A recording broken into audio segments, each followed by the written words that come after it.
But Planned Parenthood clinics stayed open, thanks to the politicians they paid off. Abortions were critical infrastructure in the view of so many governors. Gretchen Whitmer made that point explicitly. Despite that advantage they enjoyed over legitimate businesses, despite the fact the national organization of Planned Parenthood has thousands of employees, Planned Parenthood affiliates still collected $80 million from the federal government, money that was meant to assist small businesses. And you first heard about that on this show 2 nights ago. Now, 27 Republican senators have asked the Department of Justice to investigate why that money was sent to Planned Parenthood in the first place. Meanwhile, in an interview last week, Planned Parenthood's CEO celebrated the silver lining of the coronavirus. Not only the old dying, but so are the young, thanks to more telemedicine abortions. Medication abortion is offered earlier in the gestational period, and it really requires just 2 pills that the person seeking abortion would take within a 24-hour period. In many cases, we're able to see a patient now with the expansion of telehealth via Skype like this, intake the patient and then drive, and that patient will come and pick up the prescription and go home and take that medication safely at home. It is actually a silver lining in this pandemic. Silver lining. Just when you thought our professional class couldn't get more ghoulish or anti-human, they do. Katie Pavlich is an editor at Town Hall. Happy to have her on tonight.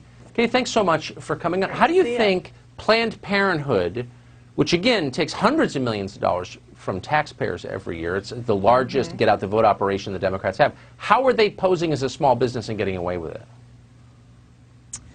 Well, Tucker, not only do they get $500 million plus from taxpayers every year, they also have $600 million plus that come in from private donations every year, $2 billion in assets and $2 billion in revenue, with hundreds of millions of dollars left over for things like this. And when you look at the details of these affiliates, dozens of them who've applied for this small business funding, the main umbrella organization of Planned Parenthood is saying, well, we didn't apply as a big organization, but these smaller organizations that are affiliated with us applied because they should be eligible given the small number of employees. And so that's the way that they are justifying it. And the Vice President of Governmental Affairs is saying that the SBA, which is asking these affiliates to give the money back, that this is an unrelenting attack on abortion rights. But they also argue, these affiliates, that the money was being used to save employee paychecks. Well, if it was about saving employee paychecks, then why is she making the argument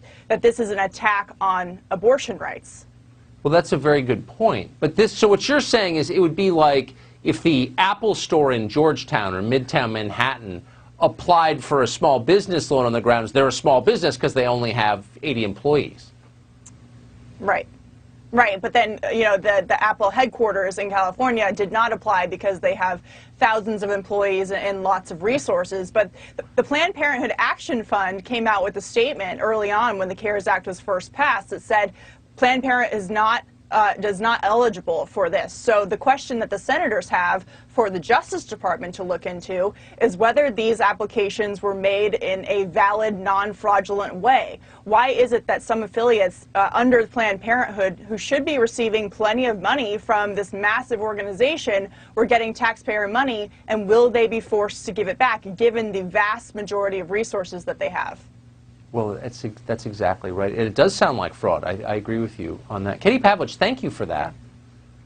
Good to see you. Good to see you, Tucker.